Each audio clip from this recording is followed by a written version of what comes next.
Hey, my name's TC Burr. Welcome to Yet, a podcast created to encourage you to get your goal or idea out of your head and into reality. On this podcast, you'll hear stories, encouragements, tips, and ideas to help you write your book, start your business, launch your podcast, or whatever it is you hope to accomplish. Because it's not that you haven't done it, it's just that you haven't done it yet. My guest today is Don Mewha. Don, how are you? I'm doing well. How are you? I'm doing very well. Thank you so much for joining the podcast. So the way that I typically start things on this show is I love to invite my guests to introduce themselves. So I think it's great when you're listening to a show and the host reads a bio of a guest, but I think for this one, I love hearing from my guests themselves. So if you could, in 30 to 60 seconds, tell folks kind of who you are and what you do. Sure. I'm Don Mewha. I am in this particular case, an author, believe it or not. I have one book out already. I have two more on the way and a bunch kind of lined up that my publisher would like to see me put out sometime in the next, lifetime or so. I live in the DC area with my wife and an odd menagerie of pets that she wants to make odder as time goes on. But I guess that's kind of her job. That's awesome. So, all right, I got to ask about the pets. What? Tell me a little bit of the details about what kind of pets you have. See, I moved the menagerie a little bit more into normal because at this point we have 2 dogs, a cat, and some fish. Okay. The reason we have 2 dogs is because before we got the dogs, my wife noticed that the deer from the local park like to wander into the backyard. So she bought a bunch of field corn and she was luring them slowly but surely onto the porch. Awesome. And I was convinced if we did not get a dog, I was going to come home and they were going to be in the living room. So I decided rather than have Bambi as my roommate, probably a puppy was probably a better approach. I think so. That's awesome. So, okay. So you mentioned that you're an author. Is that something that's been part of your story? Like, I mean, did you write as a child, like growing up, or is that a relatively new thing for you? Kind of, sort of, but not really. I am a nerd from way back. I am old enough that I remember living through the Dungeons and Dragons Satanic Panic back in the 80s. My mom bought into that. That was awesome. Which was a little bit inconvenient for me since I played Dungeons and Dragons and other tabletop games. But I've been a big reader my entire life. Like I got introduced very early to stuff like J.R.R. Tolkien and Lloyd Alexander with the Chronicles of Prydain and stuff like that.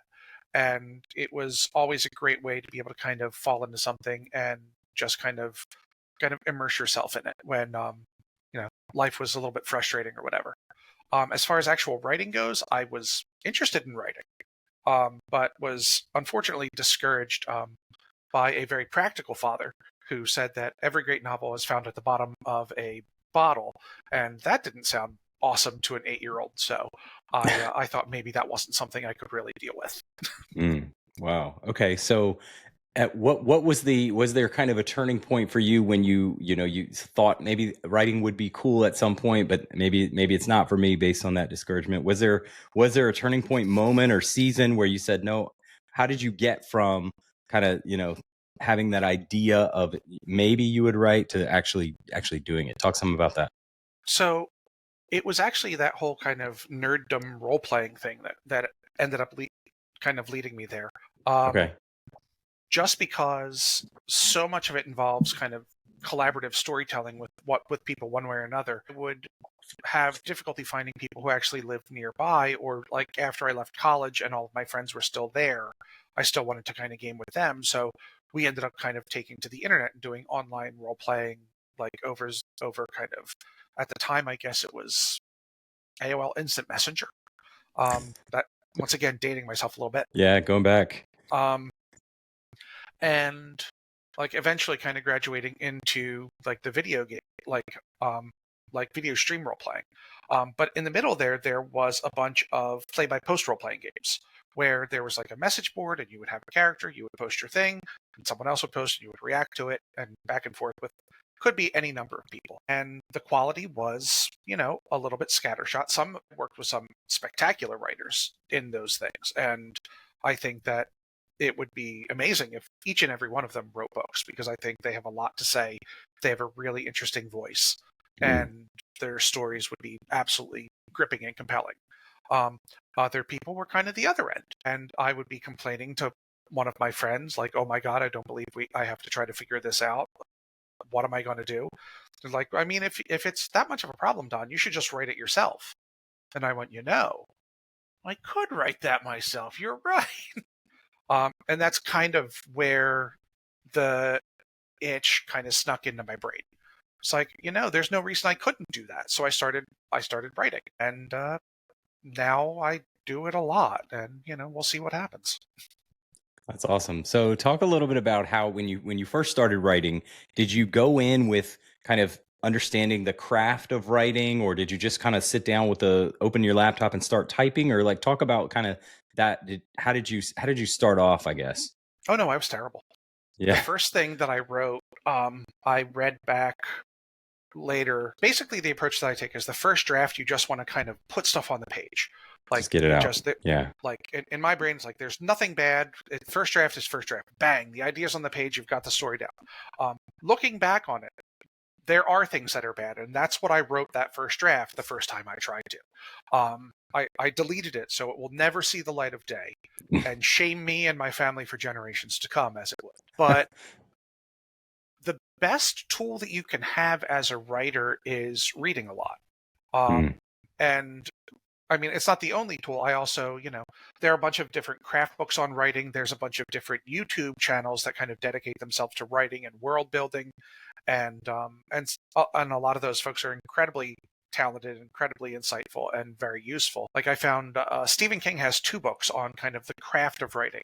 He has one on writing and another one called Dance Macabre, which is specifically about writing like horror and genre stuff, which Okay. honestly, of the two, on writing is much more popular, but I think Dance Macabre is much, much better and much more useful, at least for what I write. But I was not nearly organized enough. I did not kind of approach a story as if it was something that needed to be built layer upon layer upon layer with things that are interconnecting. I just kind of, like if you took spaghetti and threw it on the wall, like, look, a story. Yeah. It wasn't, but it taught me some valuable lessons on what not to do, that I was able to take forward into the things that I've written since. So, okay. So how long from the time you started, your friends are saying, "Hey, if you could write a story like this," and the wheels start turning, and then you actually sit down and start doing it.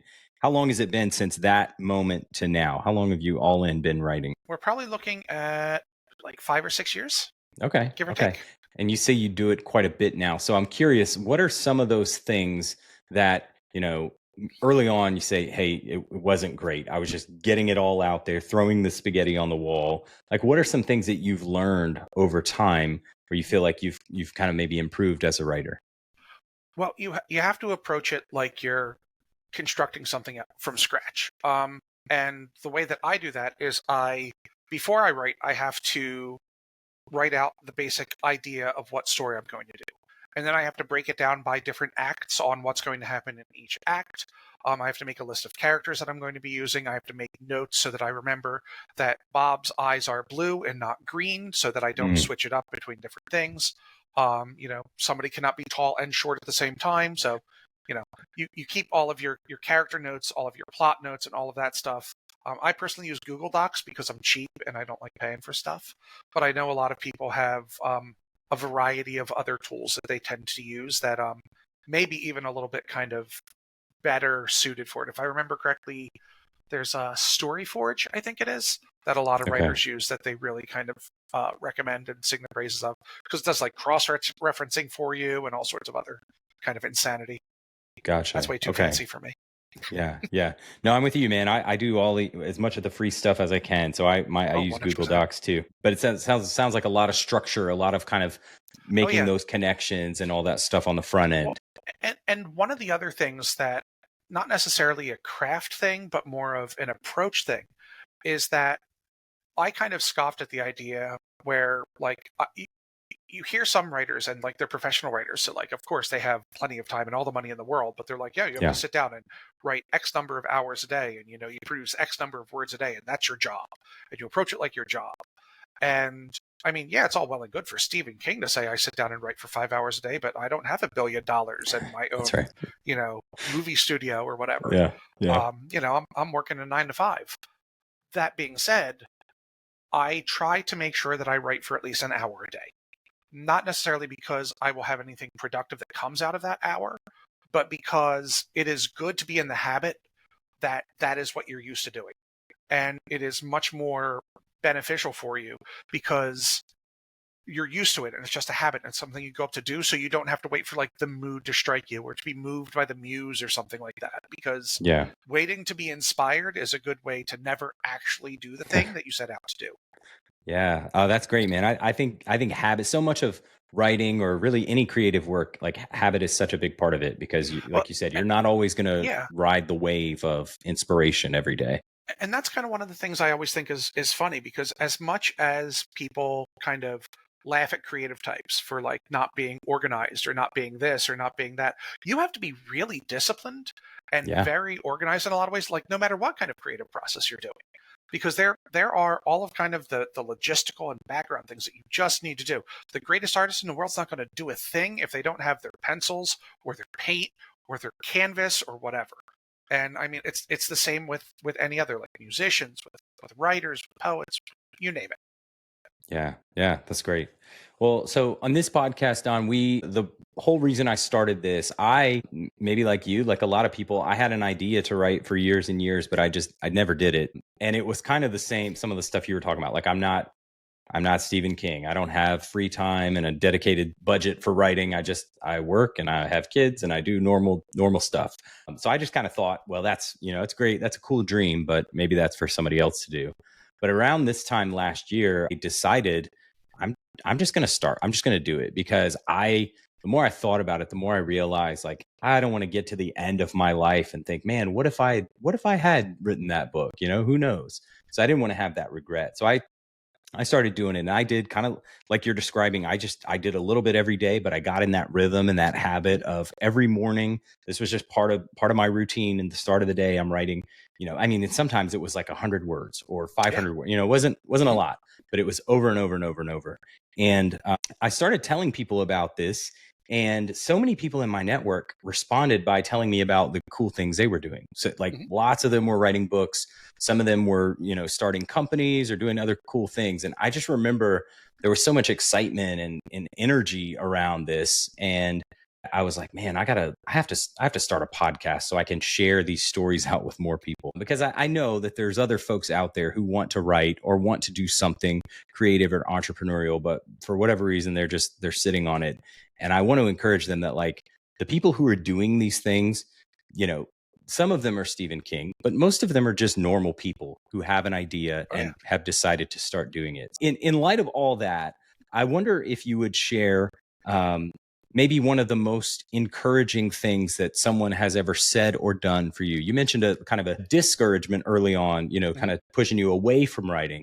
Has there been anything, either at the beginning stages or even over the last several years as you've been writing, something that you would point to and say, wow, that was really an encouraging moment?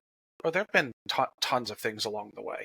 I mean, there was the one big discouragement, which at a formative age, that's kind of something that stings a little bit.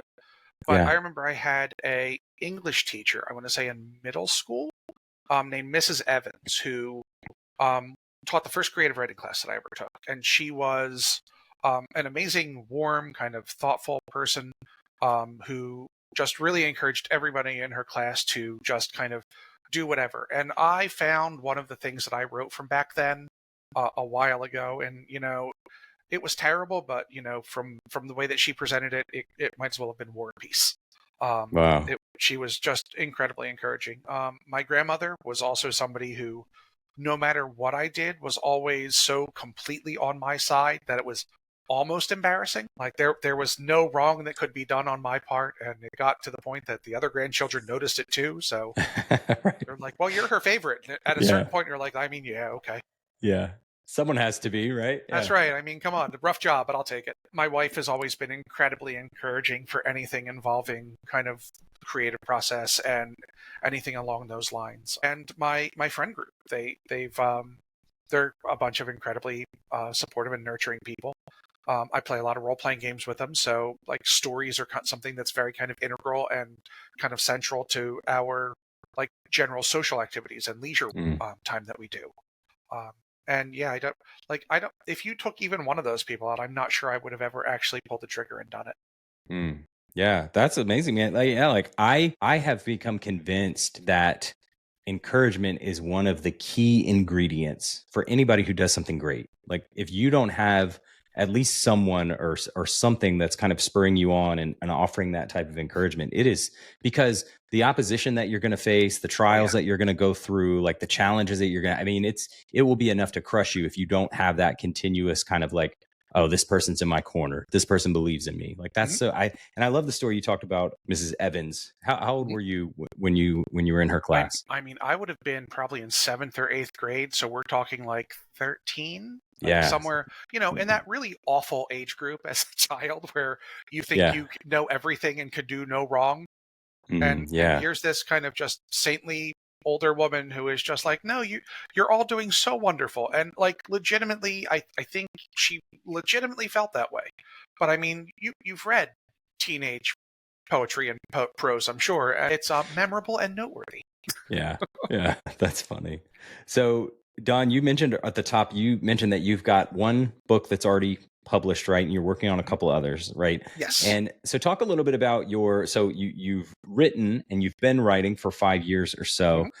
Talk about the journey that you had through publishing your first. Did you do traditional? Did you self-publishing? What was that? I think Well, I remember in our pregame call, you told me it was a little bit of a journey. it was a little bit of a journey, and then it took a little bit of detour too. Yeah. So I decided I was going to try to self-publish it first because I was like, no, I got this, I can do it.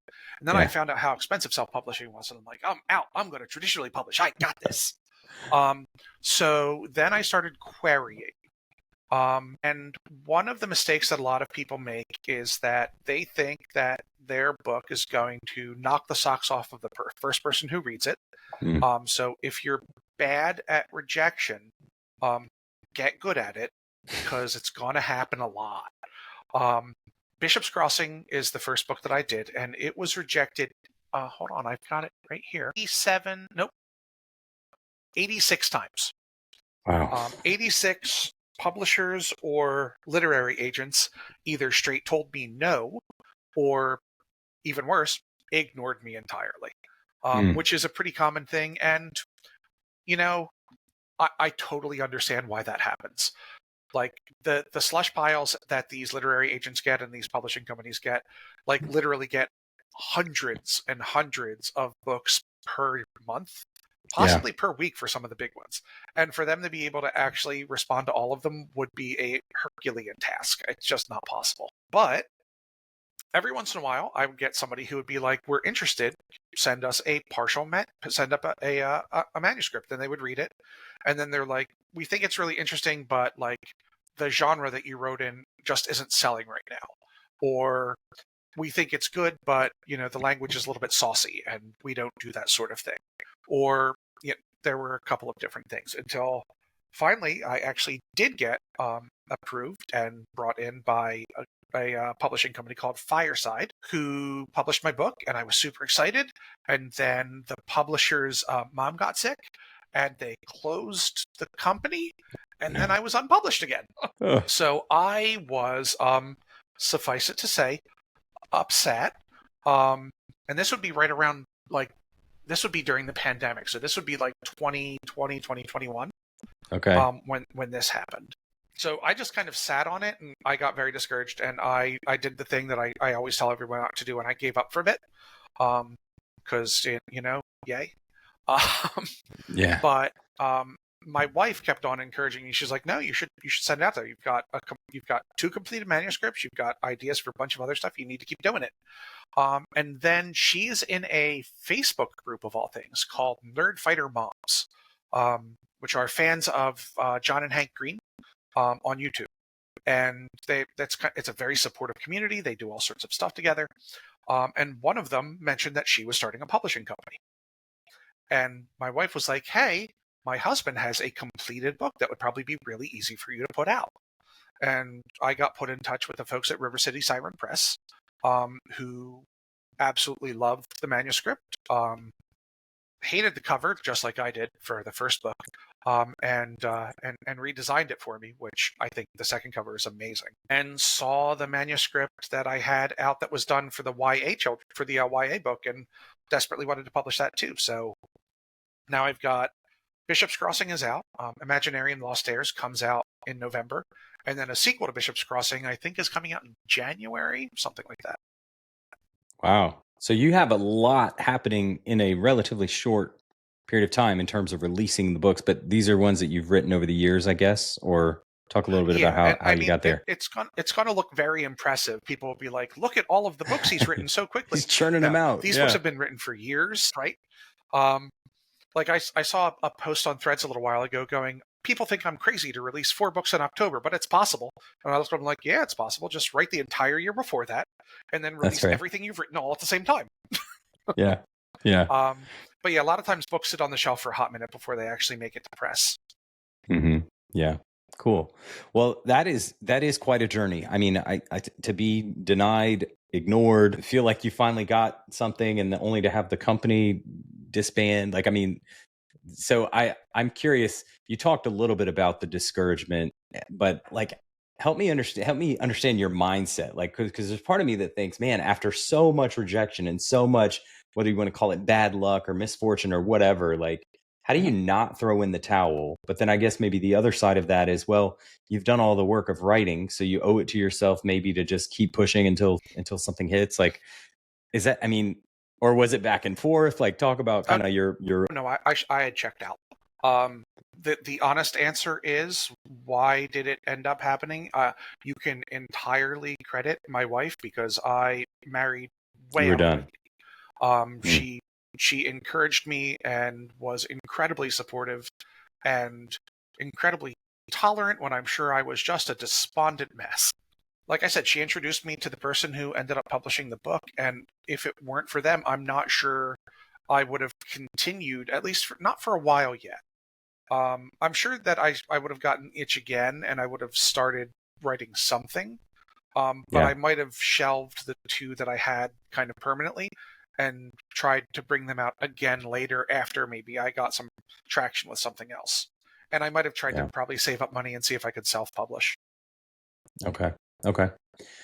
So Don, you mentioned earlier that we talked a little bit about kind of habits and getting in a rhythm of writing, I think you said an hour every day, pretty much. Are there any other systems or tools or, things that you do in your creative process that you kind of would swear by? Like, do you write at a certain time of day? Do you use, I think you mentioned you use Google Docs, but are there any other tools, any other things that you use to help you as a writer? Yeah.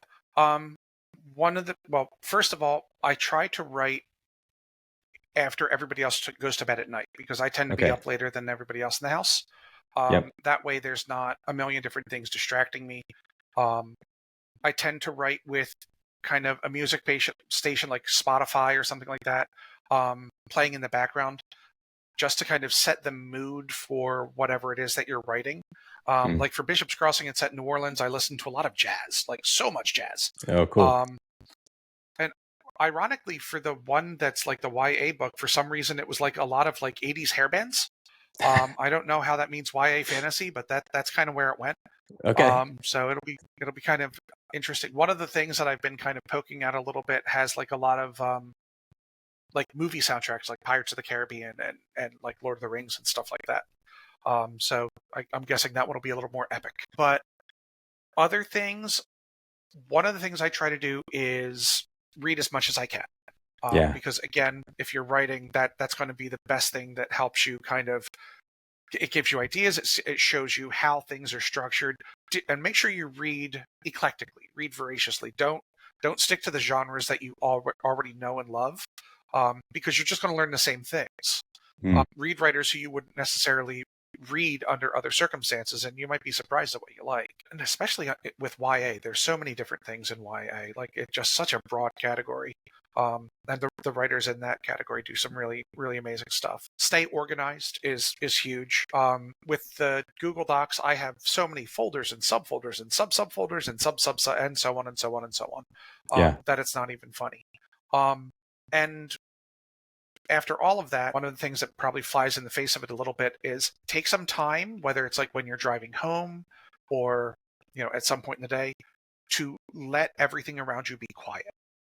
Like turn off the radio, don't listen to an audiobook, don't listen to music, just let your brain wander and kind of see what it comes up with. Think about your story ideas, think about your novels, and a lot of times it'll give you really interesting ideas that may not have popped up otherwise. Because when there's like just a lot of noise around you all the time, it's hard to hear yourself kind of through that. At least it is for me. That's great. And I think that one may be the hardest for a lot of people. It definitely is. Yeah, like I think about how kind of always on we are as a society, how distracted we are with TV and social media and all the demands you have of work and life and family and all that. So that finding that time to just kind of turn off and be quiet, I think that probably is worth, that's probably the best advice that I've heard, and probably some of the most challenging for a lot of us, but I think critically important. Oh, most definitely. Yeah. Because, there's always something on the radio or like a podcast you want to listen to or an audiobook. You're like, I could get through this chapter. But well, even, like even before we that time. Like even before we did this call, I was doing the dishes, and instead of just doing the dishes in silence, I put my earbuds in. I was listening to a podcast, and like it's just there's this constant desire to have something going on. But I think that's really good. Thanks for sharing that. Okay, my pleasure. I have just a couple more questions for you, Don, and then I'll let you get out of here. So I mentioned this podcast is for people who are at the early stages.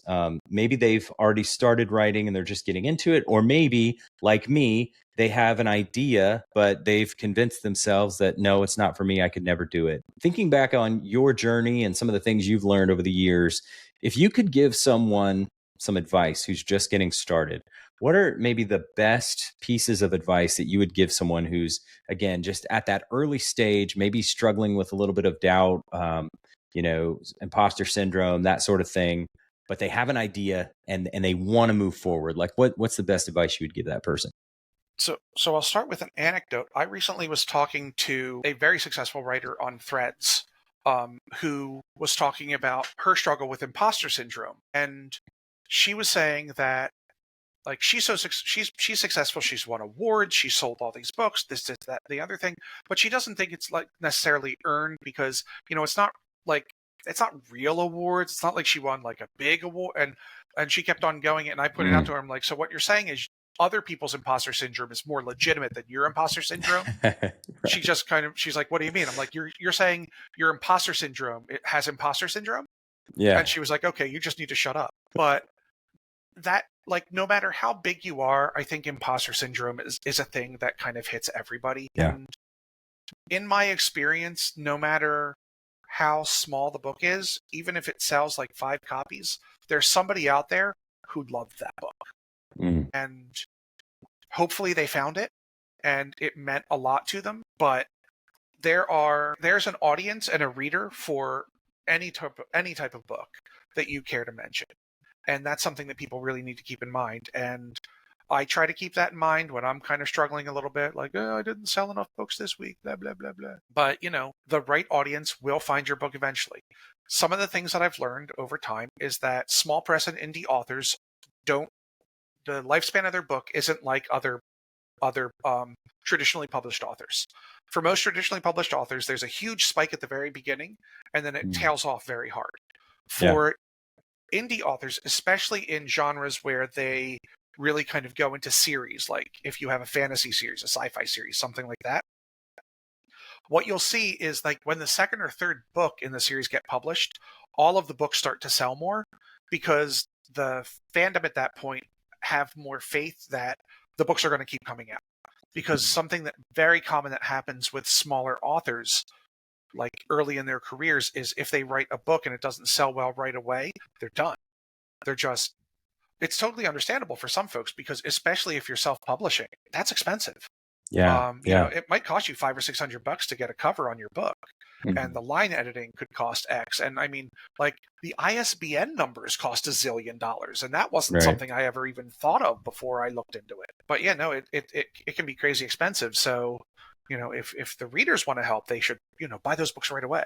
But it seems like for the most part, what happens is they tend to kind of pick up as time goes on. And the other thing to keep in mind, and this is going to come off sounding kind of a little bit backhanded, there's some real garbage that got super popular, like at various different times. And I assure you, nothing you write can be worse than some of the stuff that's already been out, been traditionally published, and in some cases made into movies. So yeah. Well, yeah, it's funny. I will read books sometimes and think, man, somebody got this published. I think I could write better than this. Right? So yeah, it's amazing. Like, and you see a movie based on the book by him, like, oh my God. Right. So not only did an author do this, but so did a literary agent, a publisher, and then producers at the movie studio. So there are all sorts of people with blood on their hands on this one. That's funny. Well, Don, this has been awesome. Thank you so much for sharing a little bit of your story. I just have one final question, and then I'll let you go. And it's an easy one. Where can people find out about you, buy your books, learn more? Give me your website, social media, all the links. How can people connect with you? So on Facebook, TikTok, and Threads, I am at stories_by_Don. Okay. So that's pretty easy. My website is www.donmewha,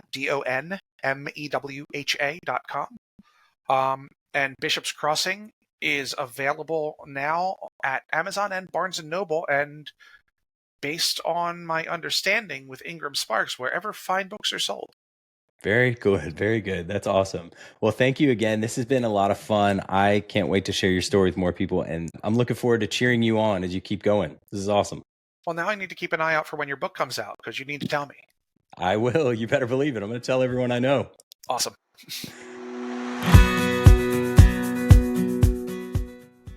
Hey, thanks so much for listening to today's episode. If you would do me a huge favor, if you got value out of this podcast, which I'm assuming maybe you did since you're still here, would you scroll down to the bottom of your podcast app and rate and review the show? And maybe share it with someone on social media or with a friend, just in a conversation. It would mean so much to get this message out to more people, and I think it would be amazing if you would share it. So that would be, as a personal favor to me, I'd really love it. Also, if you want to know more about me and what I'm working on, you can visit my website. It's tcburr.com. I hope you'll check it out. You can contact me there. Thanks again, and I really appreciate it. I'll talk to you soon.